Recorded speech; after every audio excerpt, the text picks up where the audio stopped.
सबको जय मसीह। आज और एक बार इसी प्रकार हमको मिलकर परमेश्वर का वचन के सामने आने के लिए परमेश्वर हमको सहायता किया। इसके लिए हम परमेश्वर को धन्यवाद देता हूँ। और हमारा इस बाइबल क्लास के द्वारा जितना लोग इसमें शामिल हो रहे हैं और जितना लोग दूसरा रीति में मतलब यूट्यूब के द्वारा या दूसरा किसी प्लेटफॉर्म के द्वारा ये बाइबल क्लास से हम सुनते हैं, उन लोग का ज़िंदगी में भी ये क्लास आत्मिक उन्नति का एक उन लोग का आत्मिक उन्नति के लिए भी एक मदद होने के लिए एक हम प्रार्थना करेंगे। और प्रार्थना के साथ हम आज फिर परमेश्वर का वचन के ओर जाएंगे। आइए हम लोग प्रेरित पौलुस ने थेसलोनिकियों के नाम में लिखा हुआ पहले पत्री में है। हम उसका पहला अध्याय का पहला पद में हम पिछले 2 हफ्ता में डिस्कस किया। आज भी हम उस पद से और कुछ बात हम देखना चाहता हूँ। आइए हम और एक बार वो पद पढ़ेंगे। थेसलोनिकियों की पहला पत्री उसका पहला अध्याय का पहला पद मैं आपके लिए पढ़ूँगा।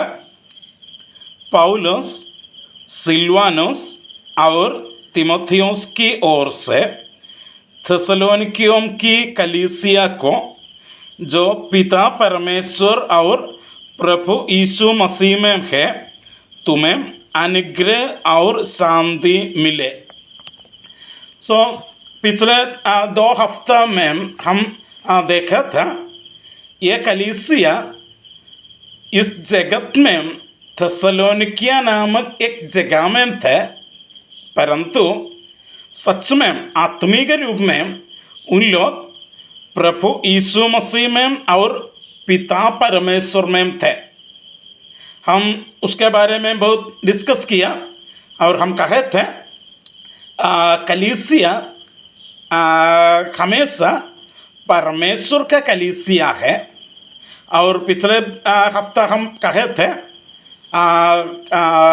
कलीसिया में जो सेवक लोग हैं उसको परमेश्वर खुद नियुक्त किया है और उसके पीछे परमेश्वर का मन में एक उद्देश्य है।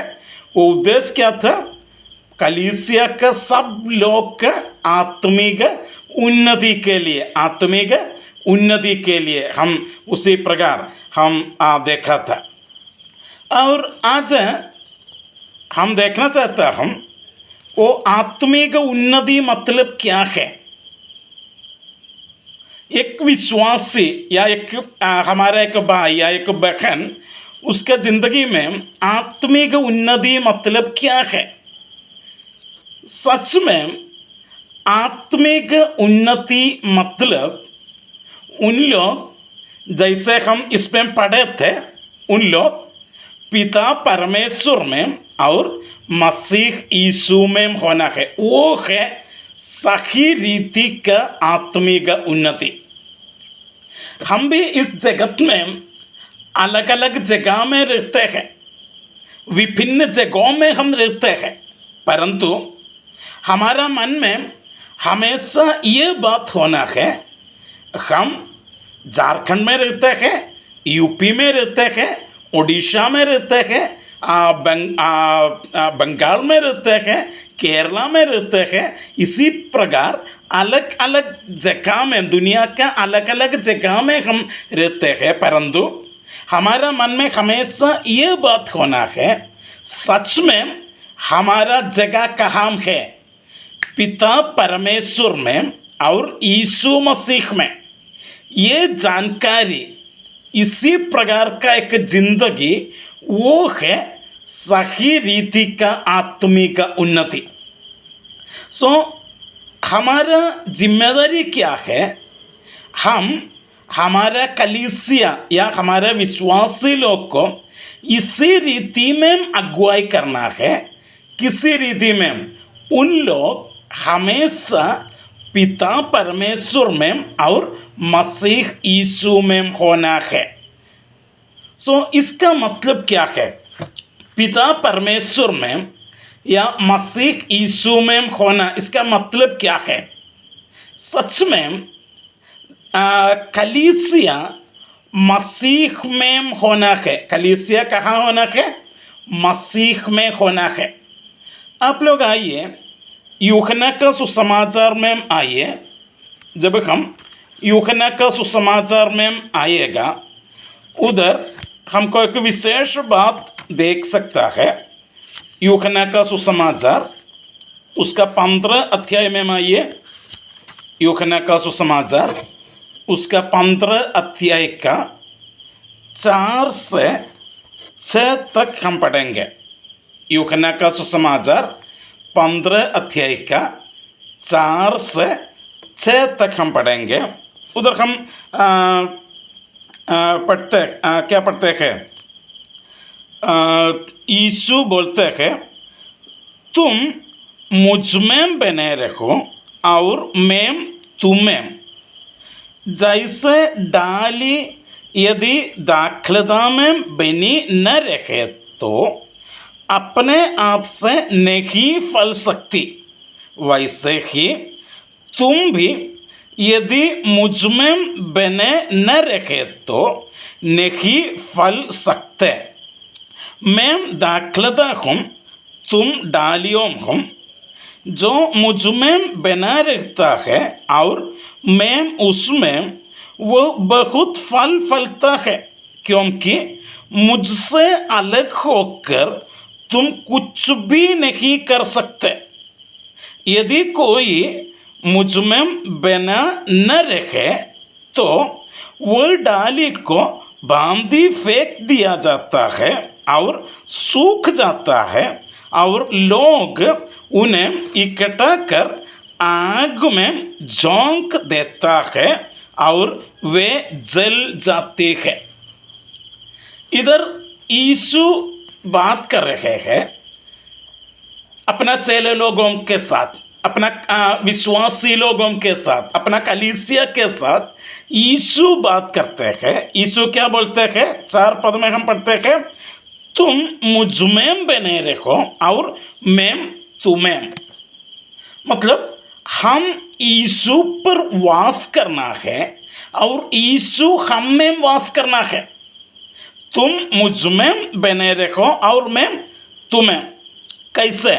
जैसे डाली दाखलता में वास करते हैं, वैसे आप लोग मुझ में वास करना है। आप देखिए, आपका जमीन में कोई पेड़ है तो, या कोई पौधा है तो उसका डाली, उसका ब्रांच, उसका डाली कहाँ रहता है? वो पेट में रहता है ना। वो पेट और डाली के बीच में ऐसा एक संबंध है, वो संबंध कभी भी छोड़ नहीं सकता है। इसी प्रकार का एक संबंध है डाली और पेड़ के बीच में। इसी प्रकार यीशु बोलते हैं, यीशु कौन है? दाखलता है, और हम लोग कौन है? डालियाँ हैं। डालियाँ कहाँ वास करना है? दाखलता में वास करना है। इसलिए यीशु बोलता है, तुम मुझ में बने रहो और मैं तुझ में, तुम में बने रहेगा। ऐसा एक रिश्ता, ऐसा एक संबंध किसके साथ? यीशु के साथ हमारा जिंदगी में होना है। सच में मेरे प्रिय लोग, मसीह जिंदगी मतलब ये रिश्ता है। मैं हमेशा आपसे बोलते हैं, मसीह जिंदगी कोई कानूनों का बात नहीं है। ऐसा करना है, ऐसा नहीं करना है, इसी रीति में करना है, उस रीति में नहीं करना है, ऐसा कोई कानून का बात नहीं है। परंतु मसीह जिंदगी एक रिश्ता है, एक संबंध है। किसके साथ? यीशु के साथ, परमेश्वर के साथ। मेरे प्रिय लोग, मैं आपसे पूछना चाहता हूं, क्या हमारे जिंदगी में परमेश्वर के साथ ऐसा एक रिश्ता है या नहीं है? नहीं है तो जैसे डालियाम दाखलता से अलग होता है, वैसे हमारा जिंदगी में होने का संभावना है। इसलिए हम लोग क्या करना है? हमेशा हम लोग यीशु पर वास करना है, यीशु में वास करना है। यीशु के साथ, परमेश्वर के साथ हमारा मन में ऐसा एक रिश्ता होना है। देखिए 4 पद में हम पढ़ा था, तुम मुझ में बने रहो और मैं तुम्हें। जैसे डाली यदि दाखलता में बनी न रहे तो अपने आप से नहीं फल सकती, वैसे ही तुम भी यदि मुझ में बने न रहे तो नहीं फल सकता है। देखिए, एक डाली दाखलता में वास नहीं करते हैं तो उसको फल लेने के लिए कभी भी नहीं सकता है। वो सूख हो जाएगा, उसका जिंदगी भी खत्म हो जाएगा, वो मर हो जाएगा, वो खत्म हो जाएगा। कभी कभी हमारे जिंदगी में ऐसा होता है ना, हमारा आत्मिक जिंदगी में बहुत बार हम मर जाते हैं। हमारा मन में वो आत्मिक जिंदगी का खुशी या शांति या एनर्जी, वो शक्ति, ताकत हमारा मन में नहीं है। हम क्या करते हैं? हम मसीह जिंदगी में, आत्मिक जिंदगी में हम थक हो जाते हैं। क्यों? क्योंकि हमको मसीह के साथ ऐसा एक संबंध नहीं है, इसलिए ऐसे होता है। इसलिए मेरे प्रिय लोग, हमारा जिंदगी में सबसे मुख्य बात, सबसे खास बात क्या है? हम और हमारा यीशु के बीच में ऐसा एक संबंध होना है। कैसा संबंध? एक डाली और दाखलता के बीच में किसी रीति का संबंध है, वैसा एक संबंध हम और मसीह के बीच में होना है। हम हमेशा मसीह में वास करना है, यीशु में वास करना है। हालेलुया। और 5 पद में हम क्या पढ़ते हैं? मैं दाखलता हूँ, तुम डालियों हो। जो मुझ में बना रहता है और मैं उसमें, वो बहुत फल फलता है, क्योंकि मुझसे अलग होकर तुम कुछ भी नहीं कर सकते। देखिए, अगर हमारा जिंदगी यीशु से अलग होता है तो, अलग हो जाएगा तो हमको आत्मिक जिंदगी में कुछ भी नहीं कर सकता है। आपको पढ़ सकते हैं, पढ़ाई कर सकते हैं, आपको नौकरी कर सकते हैं, खाना बना सकते हैं, खाना खा सकते हैं, इधर उधर सफ़र कर सकते हैं, पैसा कमा सकते हैं, सब कुछ कर सकते हैं यीशु के बिना। परंतु यीशु के बिना आपका आत्मिक जिंदगी में आपको कुछ भी नहीं कर सकता है। आपका आत्मिक जिंदगी बर्बाद हो जाएगा। अगर हम लोग को यीशु के साथ ऐसा एक रिश्ता नहीं है तो आप लोग का आत्मिक जिंदगी पक्का बर्बाद हो जाएगा। उससे कोई फायदा नहीं होगा, किसी को किसी रीति को फायदा नहीं होगा, आपको भी फायदा नहीं होगा, किसी दूसरों को भी फायदा नहीं होगा, क्योंकि यीशु से अलग होकर आपको फल नहीं ले सकता है। और 6 पद में हम क्या पढ़ते हैं?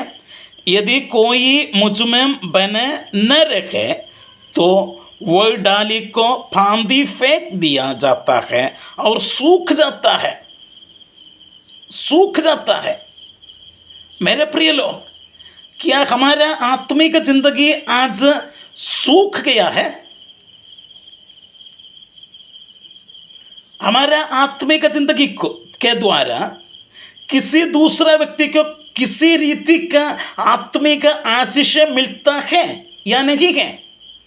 हम इधर सब कुछ करते हैं, काम करते हैं, खेती करते हैं, नौकरी करते हैं, पढ़ाई करते हैं, खाना बनाते हैं, खाना खाते हैं और या सब कुछ करते हैं, परंतु क्या आपका जिंदगी के द्वारा किसी दूसरे को व्यक्ति को एक आत्मिक उन्नति मिलता है? नहीं है। तो इसका मतलब क्या है? आपका आत्मिक जिंदगी सूख हो गया है। क्यों? क्योंकि आपका अंतर, आपका मन में, आपका दिल में यीशु के साथ ऐसा एक रिश्ता नहीं है। आप अपना ओंठ के द्वारा, अपना मुंह के द्वारा यीशु का नाम बोलते हैं, परंतु आपका दिल यीशु से दूर हो रहा है। हालेलुया,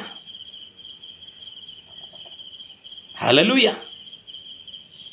हम गीत गाते हैं, प्रार्थना करते हैं, सब कुछ करते हैं, हमारा ओंठ से, हमारा मुंह से हम सब कुछ करते हैं, परंतु हमारा दिल यीशु से बहुत दूर में है। हमारा दिल, हमारा अंतर से यीशु के साथ ऐसा रिश्ता नहीं है। इसलिए मेरे प्रिय लोग, हमेशा हमारा आत्मिक जिंदगी सूख हो जाता है और हमको किसी रीति का फल भी नहीं ले सकता है। और यीशु क्या बोलते हैं? सूख जाते हैं और लोग उन्हें इकट्ठा करके आग में डालते हैं और वो जल जाते हैं। कोई फायदा नहीं है। सच में दाखलता के डालियों से हम क्या इंतजार करते हैं? फल इंतजार करते हैं ना, अंगूर का इंतजार करते हैं हम लोग, परंतु उससे एक अंगूर भी नहीं मिलता है, परंतु वो सूख हो जाता है और अंत में क्या होता है? आग में डालते हैं और जल जाता है। मेरे प्रिय लोग, मैं आज आपसे एक सवाल पूछना चाहता हूँ। क्या आप लोग का जिंदगी, आत्मिक जिंदगी इसी रीति में कोई एक फल के बिना सूख हो जाने का इच्छा है आपको? और क्या आपका इच्छा है तो आपका आत्मिक जिंदगी इसी प्रकार लोग आग में डालकर जल जाने का इच्छा है आपको? या आपका इच्छा है, क्या आपका इच्छा है अपना आत्मिक जिंदगी के द्वारा कम से कम एक फल चाहिए, इसी प्रकार का इच्छा है आपको? है तो उसके लिए केवल एक उपाय है, यीशु में रखना है। हालेलुया। जैसे जो कलीसिया थेसलोनिकिया में था, उन लोग यीशु में था, आप लोग भी यीशु में होना है। यीशु के साथ ऐसा कि रिश्ता होना है। मेरे प्रिय लोग, ये रिश्ता एक प्रेम का रिश्ता है, प्रेम का एक रिश्ता है, डर से नहीं, डर से नहीं। यीशु हमसे कभी भी ऐसा एक रिश्ता इंतजार नहीं करता है जिस रिश्ता डर से आते हैं। ऐसा एक रिश्ता यीशु को नहीं चाहिए। यीशु हमेशा बोलते हैं, आप मुझे प्रेम करना है, प्यार करना है। डरने का बात नहीं है, प्रेम के बात है। ये मसीह जिंदगी मतलब ये प्रेम का रिश्ता है। यीशु के साथ एक प्रेम का रिश्ता है। आप लोग आइए, यूहन्ना का सुसमाचार उसका 14 अध्याय में आइए। अभी हम 15 में था, अभी 14 में आइए। 14 में उसका 23 और 24 पद, यूहन्ना का सुसमाचार 14 अध्याय का 23 और 24 पद हम पढ़ेंगे। देखिए, यीशु ने उत्तर देते हुए उससे कहा, यदि कोई मुझसे प्रेम करता है तो वह मेरा वचन का पालन करेगा और मेरा पिता उससे प्रेम करेगा और हम उसके पास आएगा तथा उसके साथ निवास करेंगे। जो मुझसे प्रेम नहीं करता वो मेरा वचन का पालन नहीं करता, और जो वचन तुम सुनते हो वो मेरा नहीं वरन पिता का है जिसने मुझे भेजा। इधर हम दो रीति का, दो प्रकार का आदमी को देख सकता है। पहला व्यक्ति कौन है, वो हम पढ़ते हैं, यदि कोई मुझसे प्रेम करते हैं। पहला व्यक्ति कौन है, वो व्यक्ति यीशु से प्रेम करते हैं। और 24 पद में दूसरा व्यक्ति को देख सकता है, जो मुझसे प्रेम नहीं करता। सो दो व्यक्ति है, ये दोनों व्यक्ति का व्यवहार एक दूसरे से उल्टा है, ऑपोजिट है। एक व्यक्ति क्या करता है, वो यीशु से प्रेम करते हैं, और दूसरा व्यक्ति क्या करते हैं, वो यीशु से प्रेम नहीं करते हैं। मेरे बात आपको समझ में आता है ना? एक व्यक्ति क्या करते हैं, यीशु से प्रेम करते हैं, और दूसरा व्यक्ति यीशु से प्रेम नहीं करते हैं। इन दोनों के बीच में क्या फर्क है? 23 पद में हम पढ़ते हैं, यदि कोई मुझसे प्रेम करता है तो वो मेरा वचन का पालन करेगा।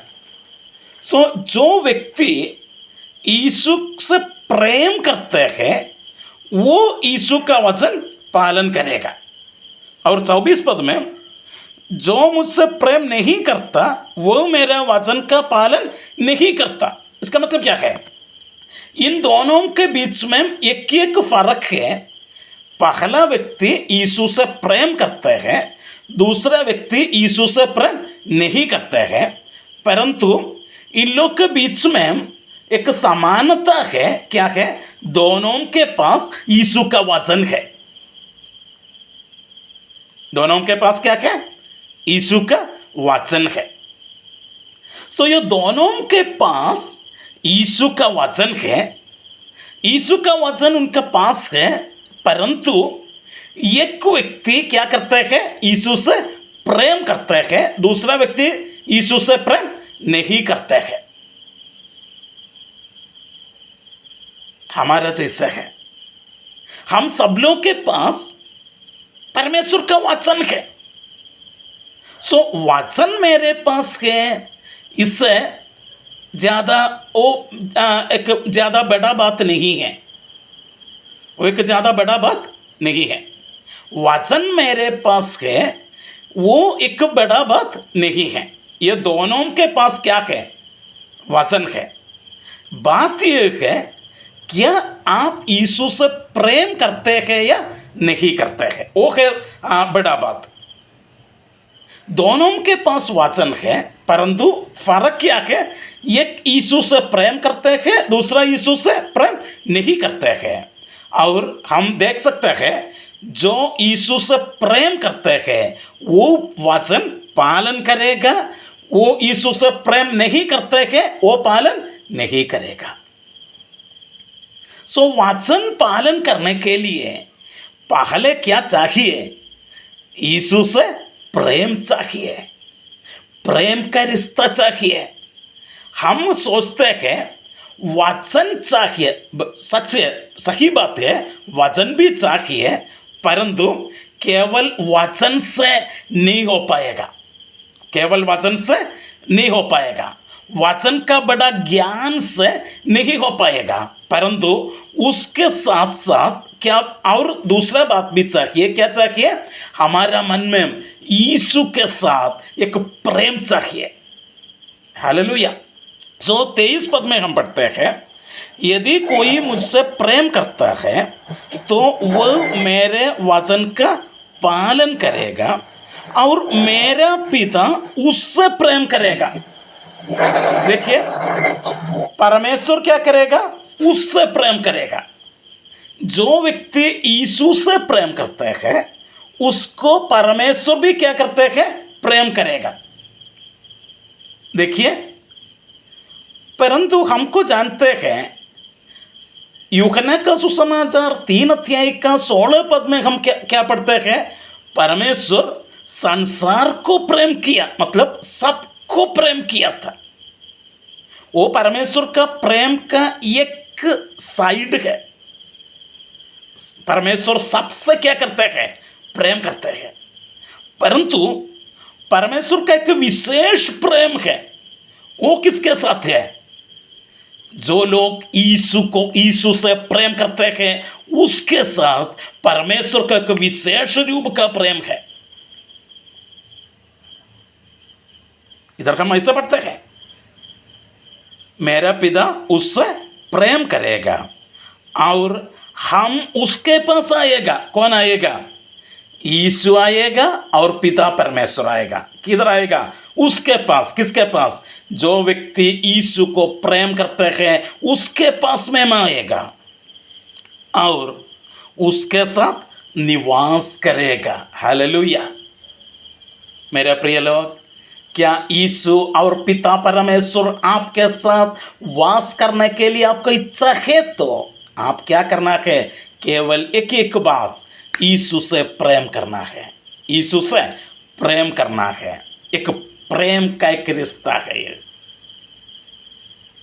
प्रेम का एक रिश्ता। और अब देखिए, अगर हमारा जिंदगी में ऐसा एक रिश्ता है तो हमारा जिंदगी कैसे होगा?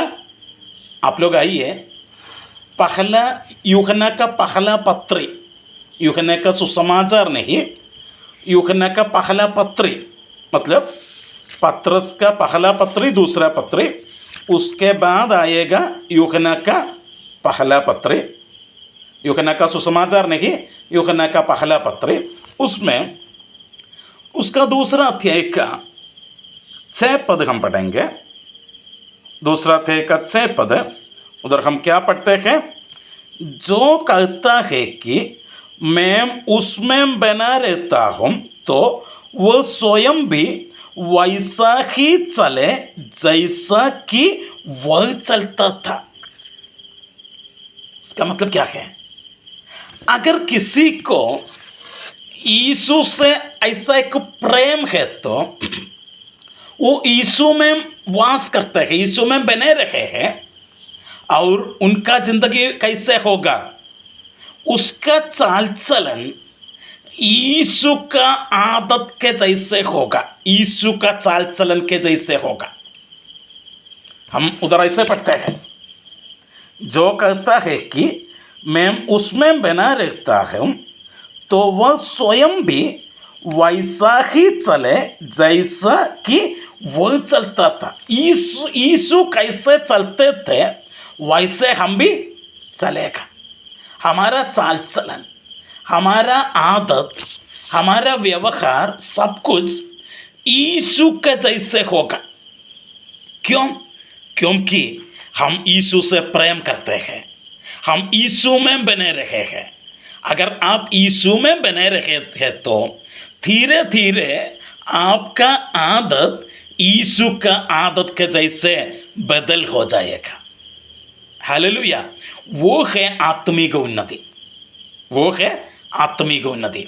हमारा आदत किसी के जैसे होना है, हमारा स्वभाव किसी के जैसे होना है, यीशु का स्वभाव के जैसे होना है, वो है आत्मिक उन्नति। इसके लिए परमेश्वर आपको चुना हुआ है। अपना प्रिय पुत्र यीशु मसीह को ये दुनिया के सामने आपका जिंदगी के द्वारा प्रकट करने के लिए आप प्रकट करना है, आप उसको प्रकट करना है। किसको? यीशु को। अपना बोली के द्वारा आपका बोली यीशु का बोली के जैसे होना है, आपका सोच यीशु का सोच के जैसे होना है, आपका जिंदगी, आपका आदत, आपका व्यवहार यीशु का व्यवहार के जैसे होना है। उसके लिए परमेश्वर आपको चुना हुआ है, केवल इधर से स्वर्ग लेकर जाने के लिए नहीं। इधर आपका एक जिम्मेदारी है। क्या है? यीशु का स्वभाव, आपका स्वभाव के द्वारा इस दुनिया में आप प्रकट करना है। हालेलुया। इसके लिए हम क्या करना है? यीशु से प्रेम करना है, यीशु से प्रेम करना है।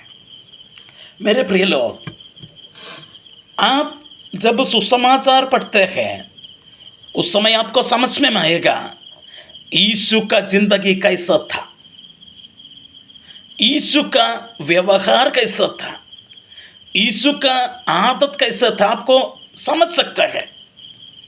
इसी प्रकार आपका आदत और आपका जिंदगी, आपका स्वभाव भी यीशु का जैसे बदल हो जाएगा तो उससे ज़्यादा एक आशीष आपको कभी भी नहीं मिलेगा।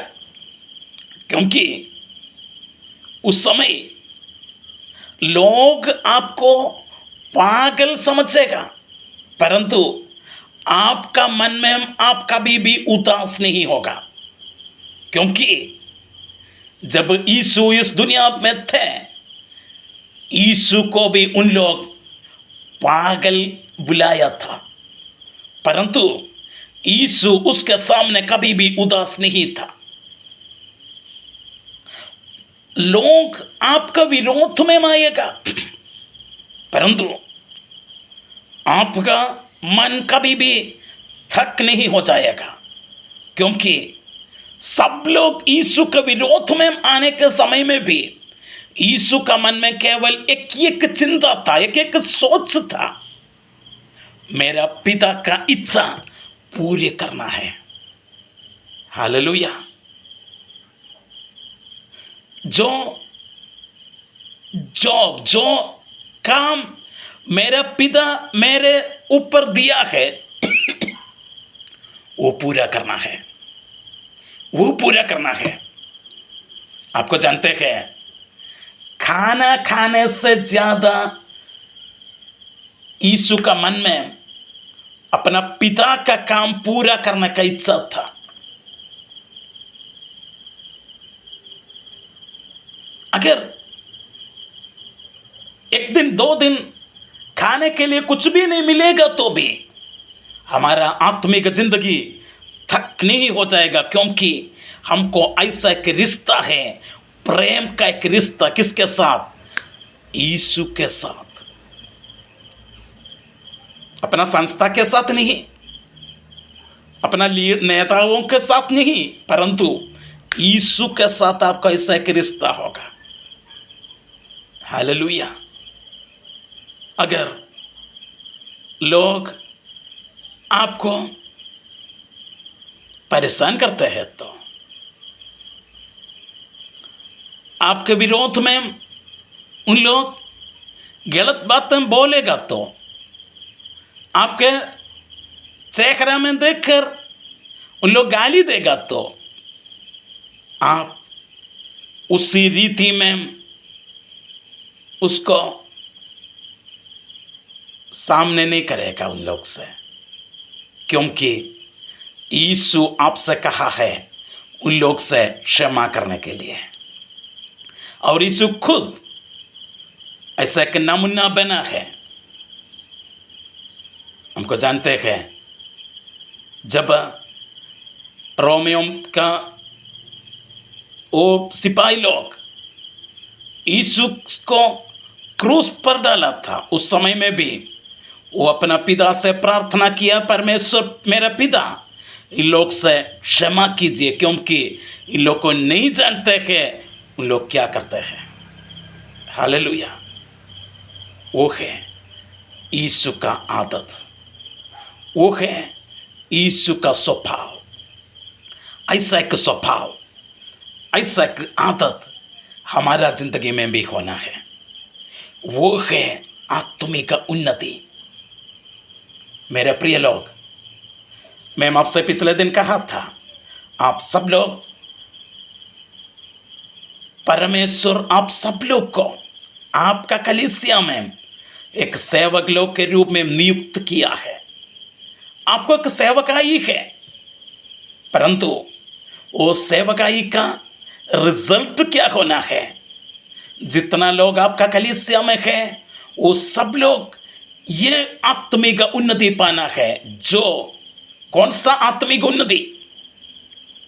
उन लोग यीशु के साथ उनका रिश्ता में, प्रेम का रिश्ता में उन लोग आगे बढ़ना है, और धीरे धीरे धीरे उन लोग का आदत, उन लोग का व्यवहार, उन लोग का स्वभाव यीशु का स्वभाव का जैसे होना है। इसके लिए पहले हमको ऐसा एक अनुभव चाहिए। मेरे प्रिय लोग, क्या आप लोग यीशु से प्रेम करते हैं या नहीं है? नहीं है तो आपका आत्मिक जिंदगी आज के जैसे सुख हो जाएगा। परंतु अगर आप यीशु से अपना पूरे मन से, अपना पूरे दिल से प्रेम करने के लिए तैयार है, तो अपना जिंदगी का सबसे पहला जगह यीशु के लिए देने के आप तैयार है, तो आपका आत्मिक जिंदगी के द्वारा बहुत ज्यादा फल ले सकते हैं। आपको जहां जहां आप रहते हैं, हो सकता है यूपी में होगा, झारखंड में होगा, उड़ीसा में होगा, बंगाल में होगा, बिहार में होगा, केरला में होगा, परंतु जहां जहां परमेश्वर आपको डाला है, रखा है, उधर परमेश्वर का महिमा के लिए और दूसरों का आत्मिक उन्नति के लिए आप लोग को फल ले सकते हैं। क्या आप लोग को ऐसा एक जिंदगी चाहिए? चाहिए तो एक उपाय है, यीशु से प्रेम करना है। सबसे पहले हमारा जिंदगी में किसको जगह देना है? यीशु को देना है। और आइए यूहन्ना का सुसमाचार में वापस आइए, उधर उसका 21 अध्याय का, यूहन्ना का सुसमाचार 21 अध्याय का 15 पद में हम देखते हैं, यीशु सीमोन पतरस से एक सवाल पूछता है। यूहन्ना का सुसमाचार 21 अध्याय का 15 पद में, जब वे नाश्ता कर चुके तो यीशु ने सीमोन पतरस से कहा, हे सीमोन यूहन्ना के पुत्र, क्या तू इनसे बढ़कर मुझसे प्रेम करता है? आज यीशु हम लोग से भी ये सवाल पूछते हैं, क्या टॉम्स आप इनसे बढ़कर मुझे प्रेम करता है? क्या अमरकांत आप इनसे बढ़कर मुझे प्रेम करता है? क्या श्याम सुंदर आप इनके बढ़कर मुझे प्रेम करता है? व्यक्तिगत रूप में यीशु हम सब लोग से सवाल पूछते हैं, और हम लोग क्या जवाब दे सकते हैं? पतरस ने कहा, हाँ प्रभु, तू तो जानता है कि मैं तुझसे प्रीति करता हूँ। क्या आप लोग को भी ऐसे बोल सकते हैं? और यीशु का जवाब क्या है? उसने उससे कहा, मेरे मेमनों को चरा। उसको एक सेवकाई देता है। जो व्यक्ति यीशु से प्रेम करता है, उसके ऊपर एक जिम्मेदारी देने के लिए यीशु अभी भी हमारा बीच में है। क्या आप लोग को अपना कलीसिया का आत्मिक उन्नति के लिए, सफल होने के लिए इच्छा है या नहीं है? है तो इधर एक एक रास्ता है, एक एक उपाय है। अपना पूरा मन से, अपना पूरा दिल से यीशु से प्रेम करो, यीशु से प्यार करो, किसी दूसरों को नहीं, यीशु से। अगर आप यीशु से प्रेम करेगा तो आप यीशु का वचन पालन करेगा और आपका आदत धीरे धीरे बदल हो जाएगा यीशु का आदत के जैसे। वो है आत्मिक उन्नति। और हमारा कलीसिया के बारे में भी हमारा सोच, हमारा चाहत ऐसा होना है। मेरा कलीसिया में 10 लोग हैं या 50 लोग हैं तो वो सब लोग यीशु के जैसे होना है, यीशु के जैसे होना है। Hallelujah, hallelujah, hallelujah.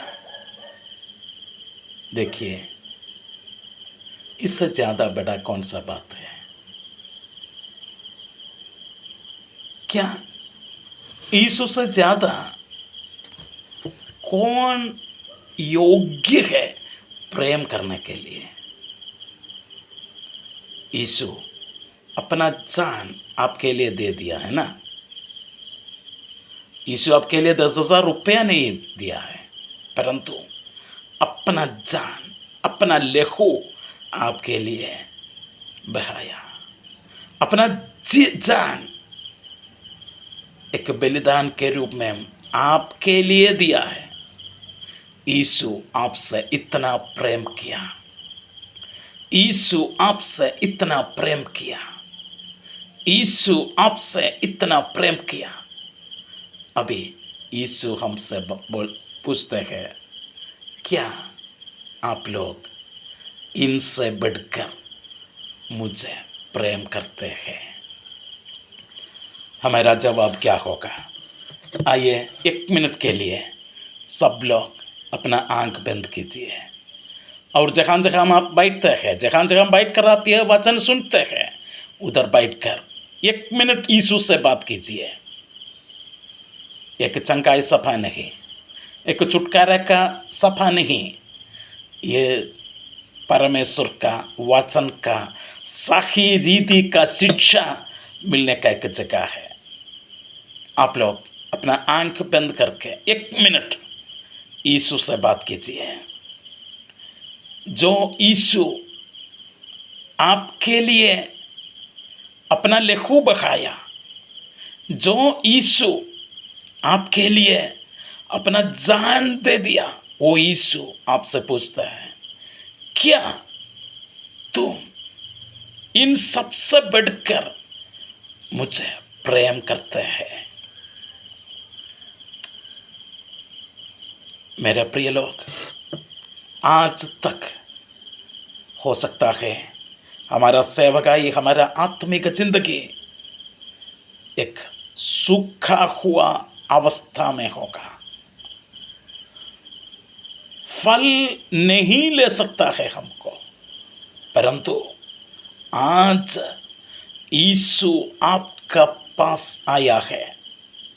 जो लोग ये आवाज़ सुनता है उसके पास आज यीशु आया है। आपका सेवकाई में, आपका आत्मिक जिंदगी में एक फल लेने के लिए आपको ताकत देने के लिए यीशु आपके पास आया है। यीशु आपके पास है। वो यीशु से बात कीजिए, हालेलुया। क्या आप यीशु से प्रेम करते हैं या नहीं है? जवाब दीजिए। ये वचन के द्वारा परमेश्वर आप सब लोग को आशीष करेंगे।